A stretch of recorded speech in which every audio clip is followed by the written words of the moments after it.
Have you ever thought just how boring or ridiculous news commentary is today? Welcome to the Real Jacks Podcast with Jim and Larry. The Real Jacks Podcast. From crime and politics to entertainment, you can expect something different. Now, let's get real, Jacks. Hey, welcome back to Real Jacks with Jim and Larry. I'm Jim Smith. That's Larry Gale. Got Zachary Alexander over here. Today's guest. Crawfish, yeah, exactly. I want to know how you got that name, by the way. So, someone called me in like sixth grade, and it just kind of stuck. And it stuck? Yeah. Could have been worse. To this day, yeah. Could have been worse. That. Today's guest is Ray Walden. Larry's going to do the introduction because Larry and Ray go way, way back, and we're going to hear about it. Yeah, so Ray retired from Jacksonville Sheriff's Office as Director of Operations and then retired from Clay County Sheriff's Office as the Undersheriff. But I've known Ray long before that, back when we came on the agency. He'd been on a little longer. Me and Ray did 35 years in law enforcement, starting all the way back to Baldwin PD. Yep. West Side boy, kind of like myself, a little different circles. But, we converge like most West Side people do, end up on the same tracks in the same circles. So Ray and I ended up working in the same zone together, sergeants together, come up through the ranks. Ray took off like a shot. Later on, became a assistant chief and then assistant chief all the way to director when Mike Williams got elected. And he's basically third man in control of JSO. Known Ray a long time. Me and Ray were roommates when I got divorced. And we're going to probably leave those stories to a, somewhat of a minimum. But I mean, Larry can clean house very well. I do have one memory of that, of coming home from work and the lights were down low and some candles were going. Sounds a little sexy. And it was some smooth music. What was he wearing? What was Larry wearing?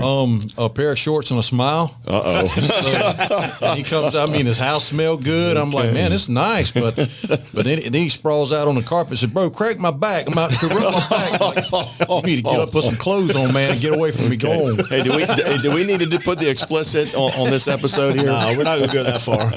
Yeah, that's not a bad story. I was like, look, I'd worked out that day. I don't know. I don't think I'd worked, but I worked out and I gutted the house. So he knows I'm OCD. I like everything clean. So house was smelling good, and I don't know. I had a crick. I was like, man, can you pop my back? And he's like, hey, man, you got some like I had some gym shorts on or something like that. He's like, can you put some clothes on? You got some music on and no shirt on. Can you put some clothes on?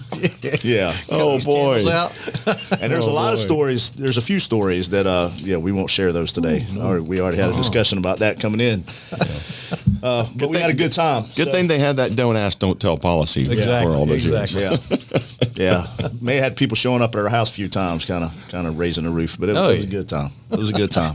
Memories I'll never, you get those and you look back and you have a good laugh. But Ray moved up, and I'll tell you that in dealing with leadership and even though Crawfish's dad, he named Ray the Scud Missile. And Ray's one of those guys, he gets something in his head and he's like a donkey, just obstinate, and he'll let you know what he's thinking, and he'll go off, and that's pretty much the end of it. But we butted heads a few times in our career, and I think I kind of like that. Guys that'll be forward and forthright with you, and you don't bullshit each other. Challenge you a little bit. Yeah, absolutely. That's the way I grew up. So that never bothered me. Some people it probably did. They get scared or whatever. Some guys, that's the kind of alpha male you want in a leadership position. So I respected Ray for that.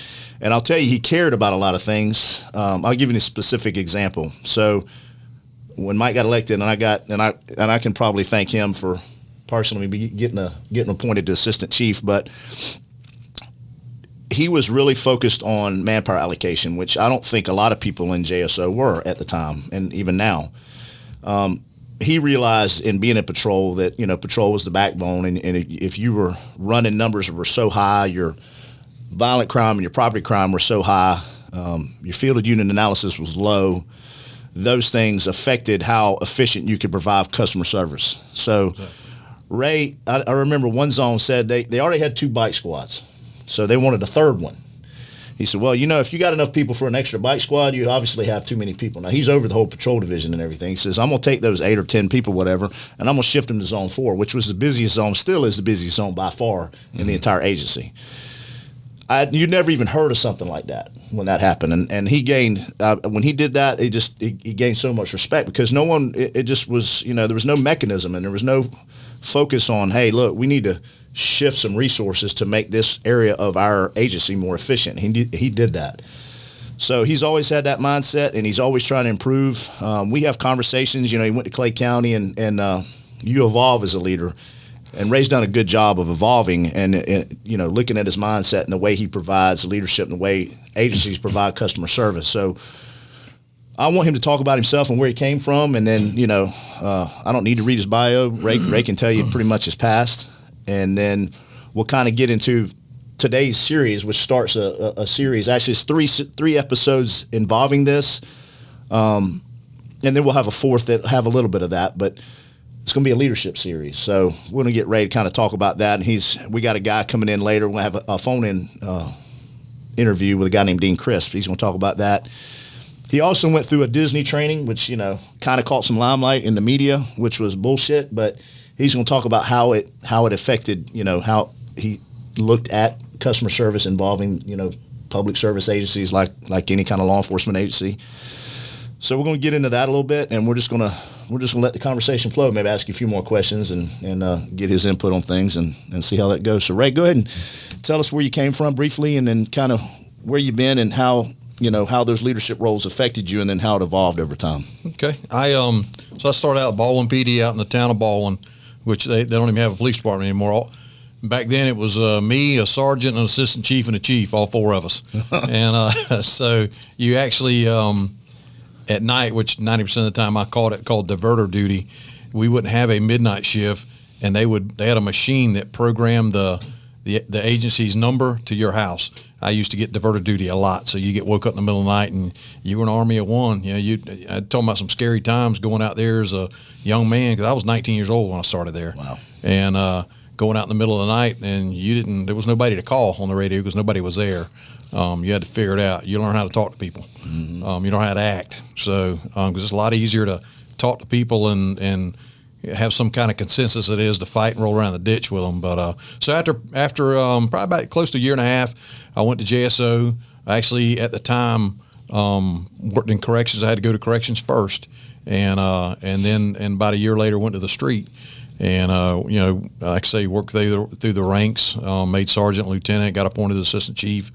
Funny story with that was John Rutherford appointed me. And so that morning I was a lieutenant. And like Larry said, sometimes I'm not insubordinate, but I'm going to speak my piece, and I don't care about your rank or your position of authority or whatever it is. If you ask me my opinion, I'm going to tell you that, whether you like it or not. Now, if you tell me this is what we're doing, you're going left, we're not going right, then I'm going left, because at the end of the day, you tell me what to do and you're my boss, I'm going to do what I'm told to do. So John Hartley at the time was our division chief, and Mike Williams was the assistant chief over Homeland Security, and I was in tax support as a lieutenant. We were doing some gang investigation stuff, and I had a conversation with John Hartley that morning, and Mike Williams in the room, and he was not happy with something that I was doing. I was trying to explain to him, what we were trying to accomplish, and we weren't doing anything wrong. He just didn't like it, and so I didn't agree with him, and I finally just said, boss, look, I'll do whatever you tell me to do. I'm not insubordinate. Just understand I don't agree with you. But I'll do whatever you tell me you want me to do. That's what we'll do. He didn't like that. So he didn't like that. He did not like that a bit. He teed off on me. And so smart thing, at the time I was a lieutenant of the SWAT team, and they were training in Camp Blandon.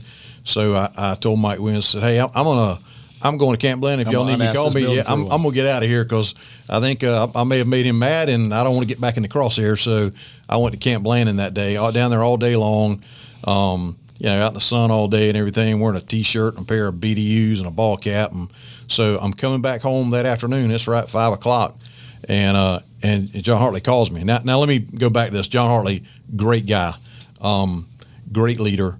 I absolutely enjoyed working for that man. He's a great person. We just had a bad day. Everybody has bad days. And so he calls me. He says, where you at? And I said, well, I'm coming back from Camp Blandon. I said, I'm kind of on the west side of Jacksonville getting back. And he said, I need you to come down to SO1's office, and down to the sheriff's office. Oh, boy. And I said, all righty. And so, yes, sir, I give him about 20 minutes. I'll be there. And this at 5 o'clock. So I start heading downtown. I'm thinking, oh, dang it, man. And it's probably ain't about a patrol positions. It's probably ain't about a promotion. Because at the time, there's a few lieutenant positions around the agency that, the sheriff weighs in on a little bit on who that lieutenant is. And that was one of them. Yeah, that got battered around on the third floor a little bit, that position. And so I'm thinking, dadgum, man, I didn't do anything wrong. I mean, dang it, I just stood up for what I thought was right. But I wasn't insubordinate. I didn't shout, yell, or do anything. I just don't agree, but I'm doing what I'm told. So the whole time, that's what's going through my brain. This is a bunch of crap. I didn't do anything wrong. And so we get down there, and it is, you get to the third floor, you go through those glass doors, where the sheriff's office is at. And so Mike Williams is standing there, John Hartley, Dwayne Centerfit, standing outside the sheriff's office, and they're all standing there looking at me. I'm literally, my hair's sticking out, got a ball cap on, half sunburnt, and I look like crap, T-shirt and BDUs and boots. And so they're all looking at me. Well, they point to his door, and they're like, he's waiting on you. And his door's closed. So I'm like, did I just go on in? They're like, yeah, go ahead. So I walk in. So Sheriff Rutherford, he's like, hey, man, hey. He goes, come on and have a seat. So we have a seat, what I call the pretty chairs. He's not at his desk, sitting at the chairs across the desk. You're kind of the side. He had some little nice chairs in there. So we sit down. He says, hey, look, he said, I'm glad you came in. And he said, we're looking at making some moves, doing some changes. And in my mind, I'm thinking, here we go. Man, this is wrong. I didn't do anything wrong. And then he tells me he's going to appoint me to assistant chief. And there was this uncomfortable silence there because I didn't know what to say.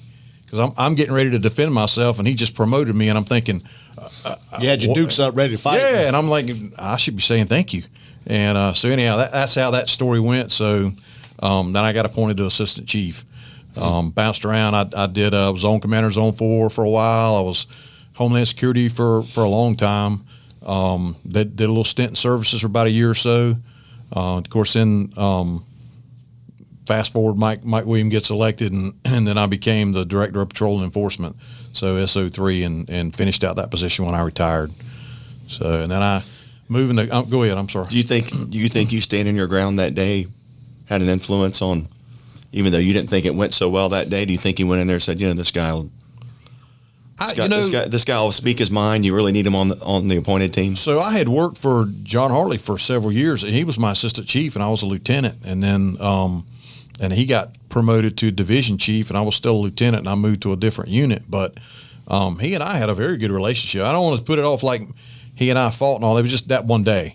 And normally we got on great. And he's another one though. He will speak his mind, and sometimes you put two people like that together, they will butt heads because I'll speak mine as well. And but he's a great guy. But I don't know. It could have. Normally. I think day of, they pretty much know who they're picking. The sheriff's got his idea made who he's going to pick. And being involved in some of that process, sometimes there's a conversation with other people in the agency, and sometimes he just picks who he wants on his staff. It's courting. Sometimes it's a big secret, and sometimes it's not. But anyhow, and then I retired. So I retired. Actually, I'll tell you the story. I retired. I left a few months early. My wife. Her lifelong dream was to be a police officer.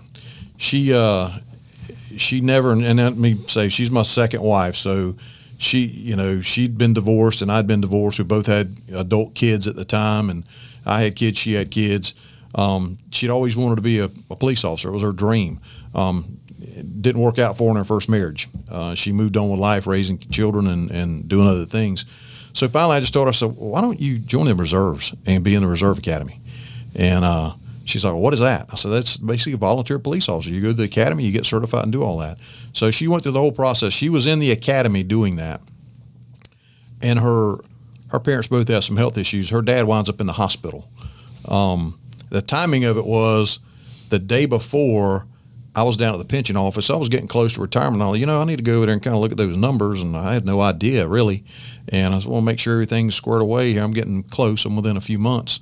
And so the day before I made an appointment, I've been at the pension office. Well, somebody saw me there, and they call over to the sheriff's office. Hey, y'all know you got a director over here in the pension office? And it's like it's a big thing. I'm like, well, yeah, because I'm retiring in a few months. So, but anyhow, so following day, my father-in-law winds up in the hospital. Actually, he was already in the hospital. That night, he had some issues. They call me that morning. I'm at work. I leave and head to the hospital.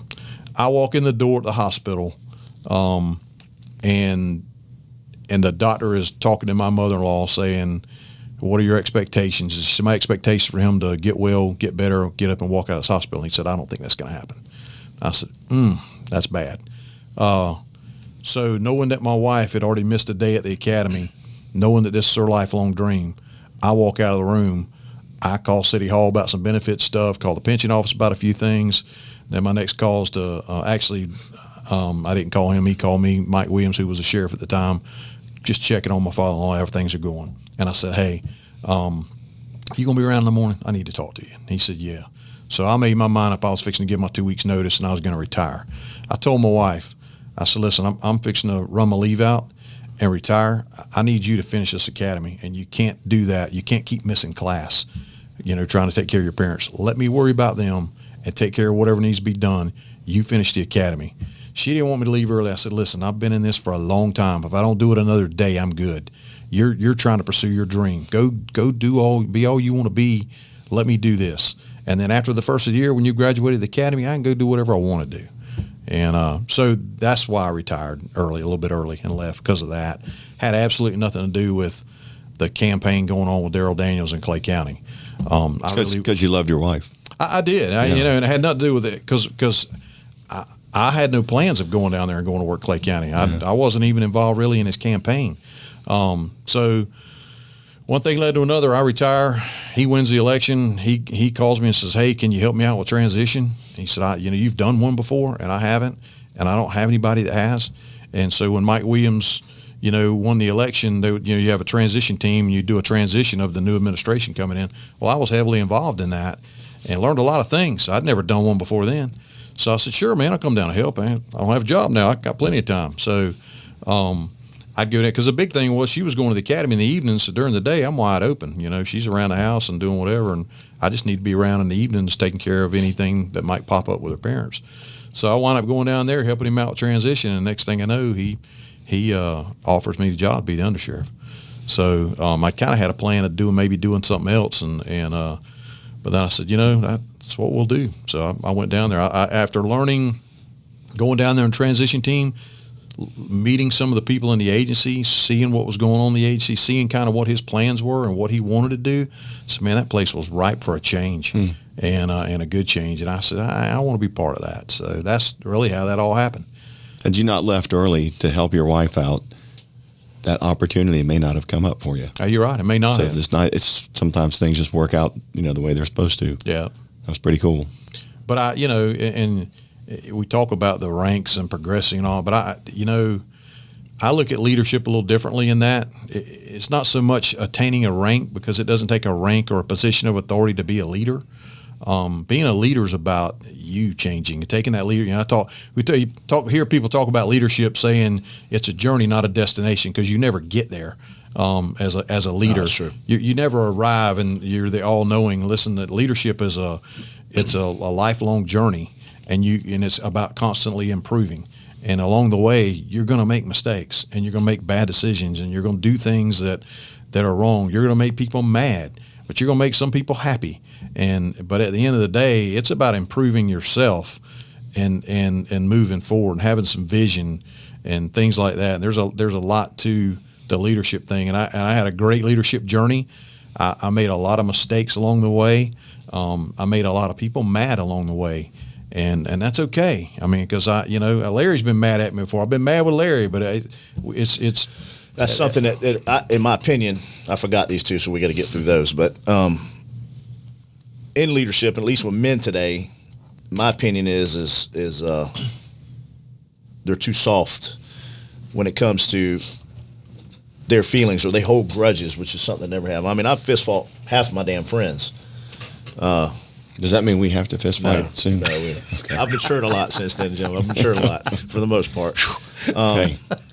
But since last weekend, yeah. But when if you look at leadership when it comes to men, men are going to disagree, but and then there's a lot of back talk and things that people start talking to each other, and they build these grudges. look, learn from each other, and sometimes talk about these things. Say, hey, this is my grievances. That's your grievances. I never liked, and I grew up around guys that, if you had a beef, you discussed it, hell, you fought about it, whatever. Jimmy Judge that I've talked about, me and him fist fought in the front yard for about 5 minutes one night. I mean, just rolled around like two dogs. Richie Smith, guy that called me today on the way in, long friend. We fought in my front yard.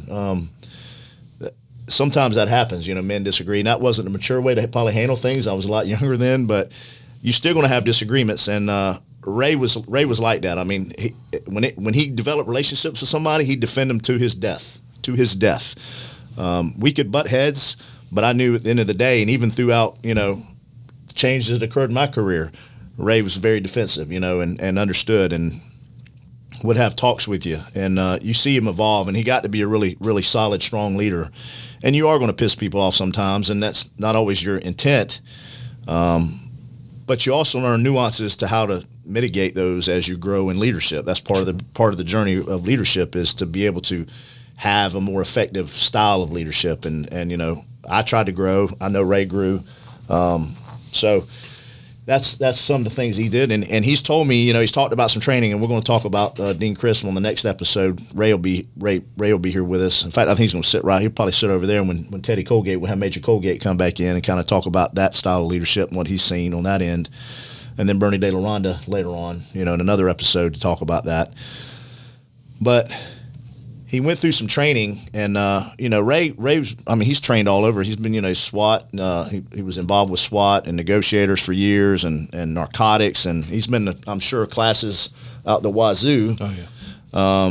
But he's had a few classes in the last part of his career, I believe, that really had some influence that made him look at law enforcement by and large in a different way. So I want him to kind of talk about that and how it's influenced his thinking. So I took, when I was in Clay County, we took Actually, just before you start about that, I'm sorry. Let me read these real quick. All right. So that's my bad. Crawfish, where you at, buddy? You're supposed to keep me on task, but that's all right. Look, read half of them first. We'll do the other half later. So I screwed that all up today, but that's all right. We're going to do it anyway. So we got a couple new sponsors, but we're going to get through them pretty quickly. We got Extreme Wings, 4 convenient locations, Family Sports Restaurant and Grills, my new employer. Hey, look, if you're on the west side, and me and Ray, a couple west side boys, and you got some kids that are involved in sports, and you want some after sports activities, and you want to take your team over, that's a great place to take them. It's right there on Roosevelt Boulevard. Tremendous Barbecue, 8927 Hurlong Road. Full barbecue menu, everything's homemade. This guy loves first responders, Terry and Dylan Roundtree, his son Dylan, good dudes, both of them. Advanced Window Tent, 5024 Sunbeam Road. Over 26 years experience. I've known Ricky Tillman forever as well, just like Ray. 3M Platinum Dealer, highest level of 3M dealer around. They tent vehicles, homes, and businesses. Dibble Roofing, open since 1949. Our buddy Norm that did the show with us. Norm's number is 904-910-5728, or you can email him at norm.dibbleroofing@gmail.com. Anything roofing needs, and Norm was actually the one that had my roof put on my house last year. D-Way Towing, everybody knows Doug Dixon was on the show, 100 South Jackson Avenue. His phone number is 904-356-3929. That's the office number. All your towing needs. If you got a business and you need tow signs, people that leave derelict vehicles, they'll take care of that. Shannon Judge, my buddy Jimmy's wife, she's with Legends of Real Estate. Her email address is shannonjudgerealestate@gmail.com. And her number is 904-200-2158. We appreciate all our sponsors. Back to the regular programming. Hey, what about me? Oh, yeah, my bad. I can't believe I did that. Yeah.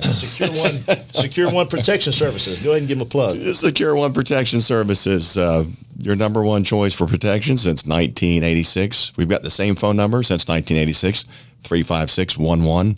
We're not the biggest company in town, but I think we give the best personalized service of any company. We've got a lot of people that'll tell you that. So and y'all do everything. We do it all. Fire, burglar, commercial, residential, access, cameras, anything in the security business, we do it other than guards. So call somebody else if you need a guard. Yeah. Call Larry. Not me. All right. I'm on the line cooking wings. All right. Thanks. So sorry about that, Ray. So go ahead and start with just kind of evolution of some of the training. We'll cover that. So, I mean, you go back to JSO days, they run you through a battery of training of all kind of stuff, and you make supervisor, and it's all good. But it's like everything else you do in training, you always take away a few things. And there's a few things you're like, I'd never do that in my life. And it's like any class you ever go to. So you're just adding tools to your tool belt. And then, but really, honestly, in the last 4 years probably of my career is when I really started viewing leadership a lot differently and realizing a lot of my flaws and really, really working on myself as a leader. I took a class, FBI Leader, and they have this leadership trilogy. There's 3 series of classes you take. And I started taking that. I met a guy named Dean Crisp, who was teaching that. And I may be speaking incorrectly here, but I'm pretty sure Dean wrote the majority of that curriculum for the trilogy. He had a lot of involvement in that and everything. But I mean, a phenomenal instructor. I was in a class with a few other guys, and we got done. I'm like, man, that guy's sharp. I really like him. He's a deep thinker. He's a little different. He's got a little different view of law enforcement. He's very visionary and progressive, and I mean, he's the kind of guy that is not one of those classes you're just going to kick back and daydream and text on your phone. You better stay on the edge of your seat paying attention, because at any time he may tap you and get you involved in it. Just an excellent instructor. So Dean's got his own company. There's a thing called Leaders Helping Leaders Network. And so started doing some other classes. He talks about intentional leadership and some different things that he teaches for leaders. Just phenomenal stuff. We brought him to Clay County. And I have never in my entire 35-year career had people come to me and give me compliments about training that we brought on. I brought a gazillion classes to JSO. We pay for instructors and companies to come in and do training.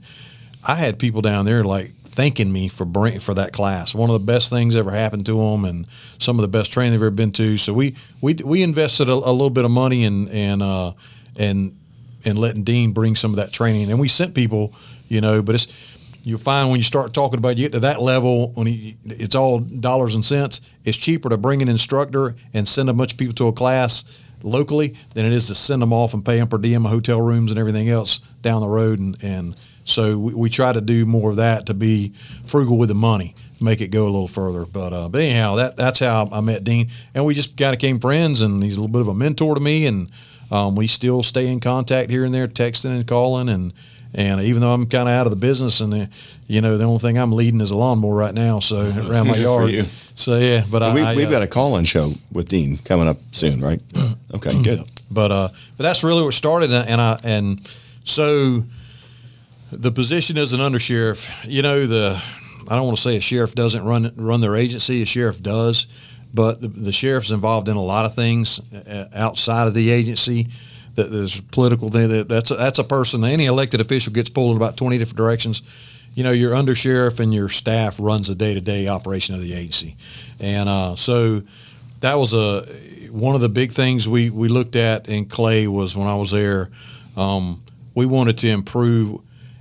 Talk about customer service. I don't know if we'll get out of line with what you want to talk about. No, that's it. So that's part of leadership. Is you got to have some vision, and you got to be able to look ahead and look down the road. And you're leading an agency. What direction do you want that agency to go? In the law enforcement business, we always tend to get into the crime fighting thing, and we focus on that, and that's strategies and tactics in fighting crime. And that's good. You got to fight crime. That's what we do, but that's not all we do. So I posed a question one day to the staff down there. I said, "Hey, what kind of agency are we? What are we?" We talked about having a why statement. That's something that Dean's real big in, having your why statement. It's like, your purpose, personal why, a why statement for your company, your business. So our why statement down there was selfless service for all. So I posed the question, what kind of agency are we? What kind of company are we? We're a company at the end of the day. What kind of company are we? And we're law enforcement. We're this, we're that, and we're this. I said, let me tell you, what do y'all think about, we're a service agency. At the end of the day, that's what we do. We serve. We're a service agency, just like any other company that's a service company. I said, law enforcement's one of the things we do. I said, but we do a lot of things here. But at the end of the day, every single thing we do in this business is service. We don't make gadgets. We're not manufacturing. We don't make stuff. We serve. So I said, if you're going to be in the service business, I'm all about, let's be the best at whatever we're going to do. So if we're going to be the best at service, and we can agree to that, then let's look around. Who's the best? Who, when you think of service, who's the best? Of course, it pops up Chick-fil-A. You know, Chick-fil-A is one of the best at the end of the day. And I got a little story that I'm going to steal from one of Dean's partners there, a Chick-fil-A story, but I'll tell that later on leadership. But anyhow, we talked about Disney. I mean, Disney's service. I mean, you go down, it's an experience. You know, I love Disney World. I know everybody laughs at me, but I love Disney World. So I used to. They've ticked me off, but anyhow, it's not important. But anyhow, so we said, okay, let's look around. How are they so good at it? And at the end of the day, I'll tell the story now. Chick-fil-A. So I'm not going to use his name. He may not want his name out there, but it's a guy that works with Dean Crisp. He tells a story about an experience he had in a Chick-fil-A one time, and has a manager come out, and he asked the manager, basically, how do they pull off what they do? And how is it that you're so different from all these other fast food places? The guy said, you really want to know? And he's like, yeah.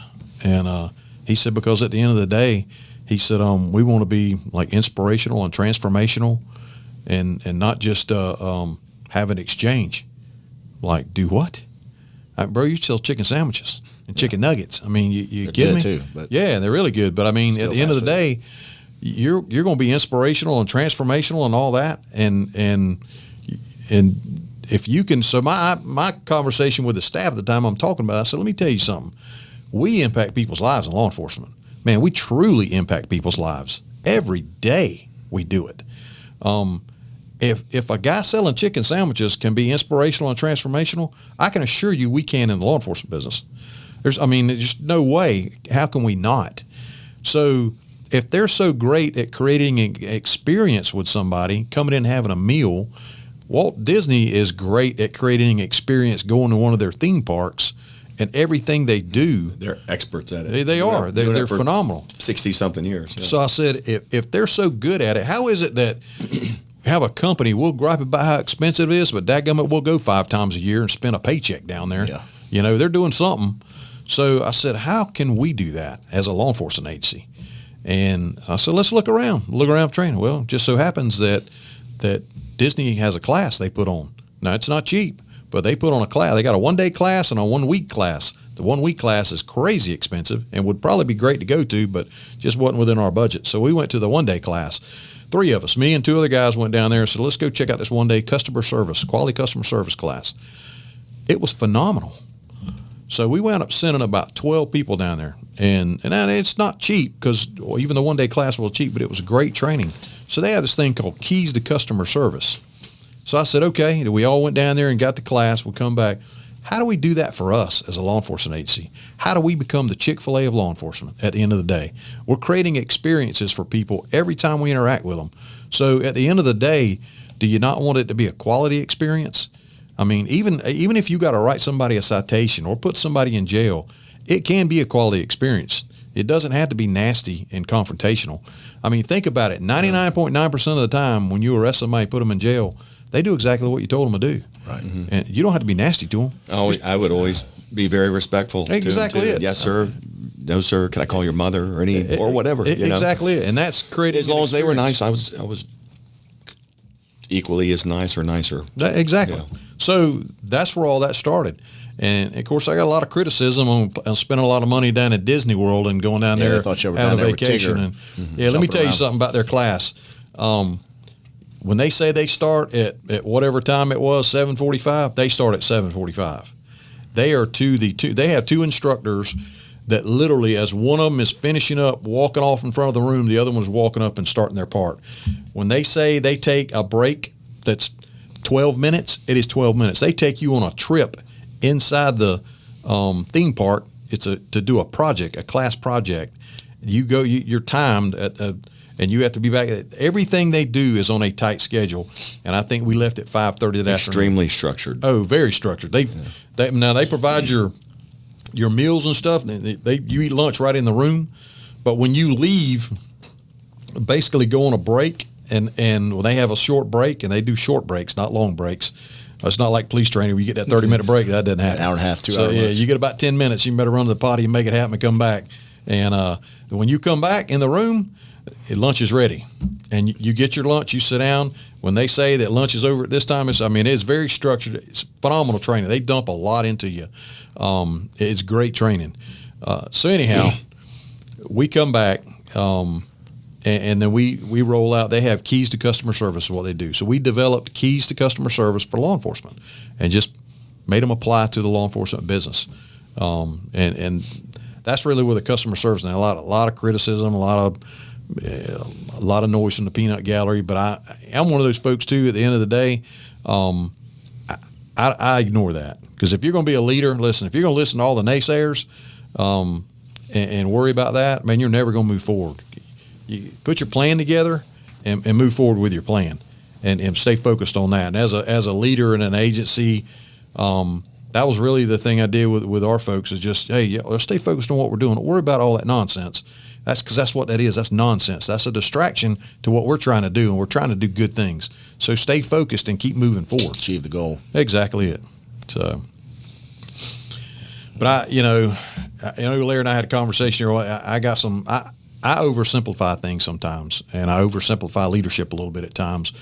But to me, it's easier to commit something that's simple to memory and try to move on that and move forward than it is try to do 10 million things. So my whole philosophy on leadership is basically, if you want to be a leader, understand first that being a leader does not require a rank or a position of authority. And understand too that the people that you're in charge of, they don't work for you. You work for them. If you can get your head wrapped around those two things as a leader, you'll be the right mindset right there. You'll be leaps and bounds ahead of everybody else. Yeah. So I tell people, you want to be a leader. Takes many things to be a good leader. The one thing you absolutely must have is influence. You have to be able to gain influence with people to be a leader. If I can't gain any influence with you, I'm never going to lead you anywhere. Your supervisor then. You're supervising the management. That's a great point there. Listen, I'm not talking about supervision and management. Supervision and management is about getting things done. That's about following the rules. Yeah. That's about making sure the blocks are filled in, that everything's done right, that everything's on time. You got all your stuff in your car you're supposed to have. Right. That's supervision and management. Why you look at me when you say that? Because I used to get on everybody what was in their car. Just a smidgen ain't all that stuff. Yeah, that's right. Ray, I think what I hear you saying is you have to earn their respect to be able to influence. If they don't respect you, trust. You're not in trust. Trust for sure. So, in this business, yeah. You're right. And so influence, and I go back to, how do you gain influence with people? And it takes many things, but the one thing you have to have is the ability to build trust with people. If you can't build trust with somebody, you're never going to gain influence. And then I go back to, so how do you build trust? Well, there's a lot of things that you got to do to build trust, but the one thing you absolutely have to do is build and maintain relationships.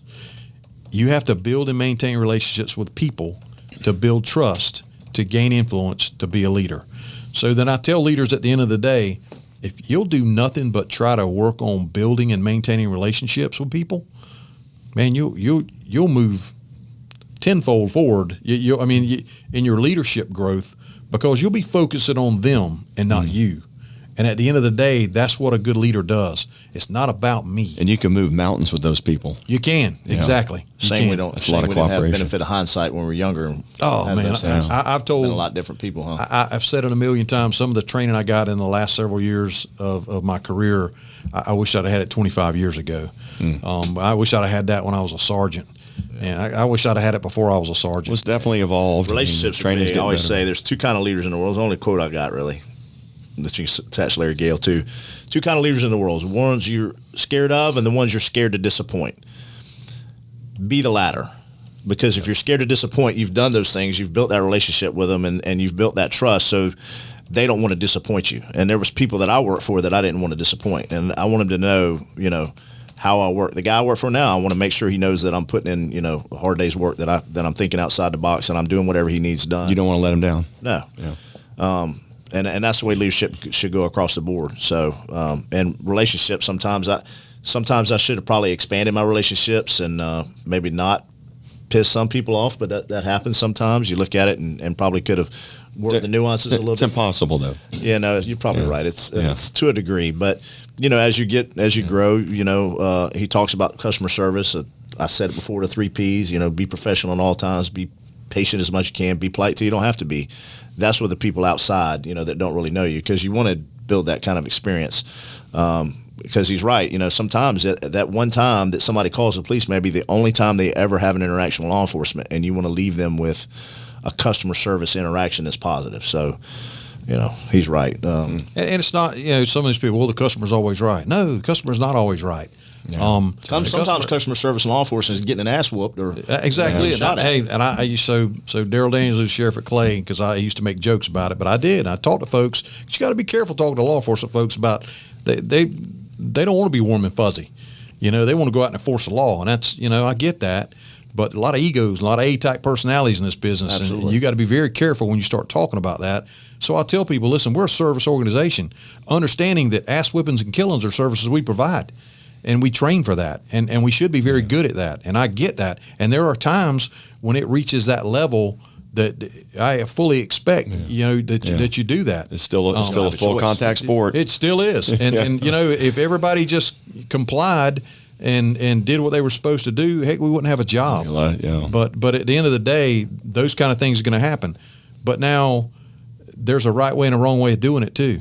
When it even comes to using force and doing all that, it's just treating people right on the customer service side of the thing. But there's a structured way of doing it, and that's what we brought back from Disney. Was they have a structured way of delivering that service. That's all I wanted to do on the law enforcement side. Let's have a structured way of doing it. Show me what it looks like. Show me what I'm supposed to do to provide that level of service. And then as leaders, you just got to preach the word and make sure you reinforce Interesting how that template can be duplicated from an entertainment business or a fast food business into law enforcement. Sure. It's just basic principles, and it can be duplicated down the line. Take that leadership model I just talked about influence, trust, and relationships. I say you take the same model and you duplicate it for your agency. So as a law enforcement agency, here's one thing that people forget quickly in the law enforcement business. You put that uniform on, half the people out here, they don't even know what ranks are. They don't know a sergeant from a lieutenant, a chief to a director. They don't know. They care. No, they don't care. You're all the same to them. Well, they view you as a leader in the community, regardless of what your rank is in the agency. You put on that uniform and you represent the sheriff's office. They view you as a leader in the community. What do we do to leaders? We hold them to a little higher standard. We do that with everybody that we view as leaders. So I try to tell that to folks about, understand you're a leader regardless of what your rank is. I'm not talking about ranks and positions of authority. That's just your ability to make decisions in the organization. It has nothing to do with being a leader. You're a leader out there in the community, so act like one. So back to the training for leadership, apply that to your agency. As an agency, your agency is a leader in the community. You need to build trust. What do we hear on the news nonstop about people don't trust the police, don't trust, because we're not out there doing what we need to do to build trust. But you got to gain influence with folks as an agency. You got to build trust, and you got to go out there and build relationships. You've got to work on those relationships like nobody's business. And I think in law enforcement, that's what we do a poor job of doing. We go out there and do the job. We go out there and worry about crime fighting. We're worried about fighting crime when we need to be fighting the fear of crime. Those are two different things. The police model's changing. It's evolving. It's changing. So we're in the middle of a major. But look at it 50, shift. 100 years ago. It's always changing. Yeah, Right, I mean, right. It's always changing. Yeah, I think the community has changed. We're slowly changing. We need to move forward at a lot faster rate in changing in law. I think the culture of law enforcement needs to change. I don't think all the stuff you see going on in the world. It's not all on the law enforcement side. We're not the only ones that need to change, but we do need to change. I don't think it has anything to do with y'all need some additional training in this and that and the other, because at the end of the day, for $35,000, $40,000 a year, they want you to be an expert in everything. Well, I promise you, you're not, and you're never going to be. And I pose to people when I've talked about this in the community, hey, when you go to an attorney, do you know an attorney that does it all? No, if you want real estate, you go to a real estate attorney.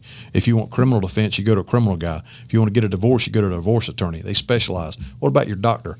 Is anybody know it all? No. You go to your primary care guy, and basically he just refers you to the expert. I mean, he can diagnose a few things and give you, he can take care of your blood pressure and your blood sugar and some of that. But at the end of the day, if you got cancer, you go to a cancer doctor. And then within cancer doctors, there's specialties in that.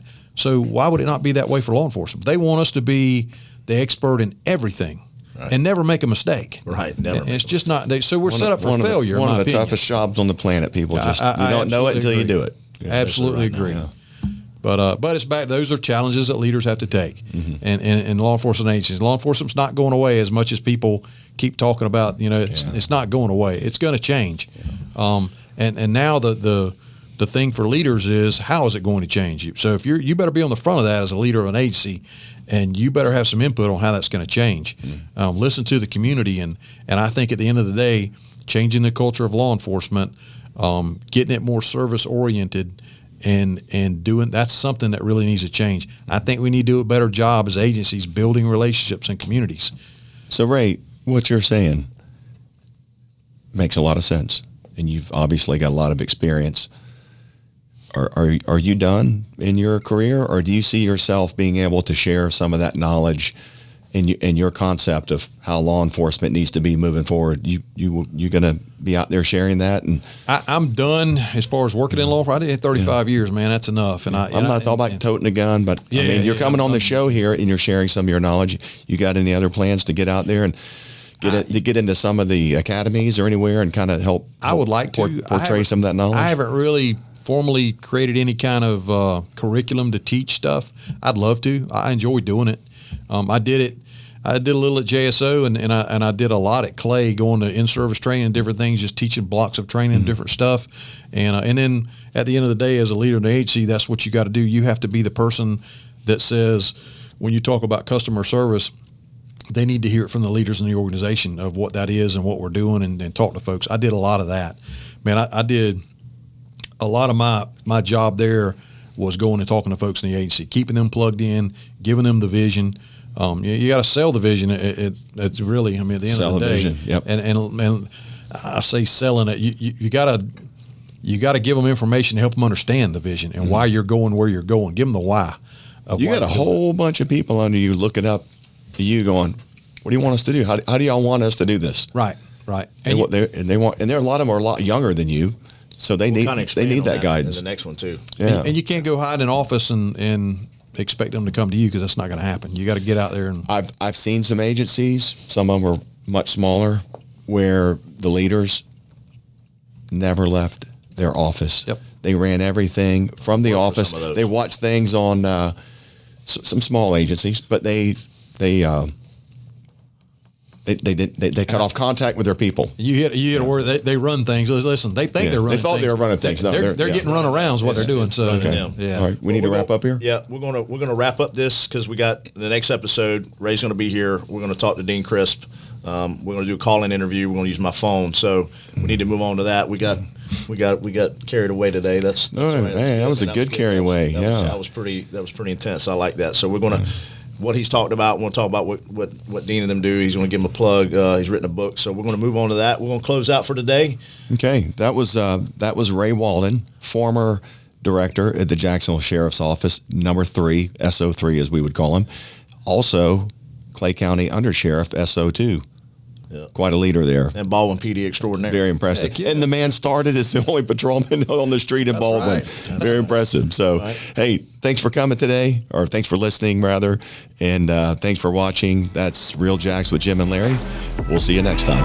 Thank you.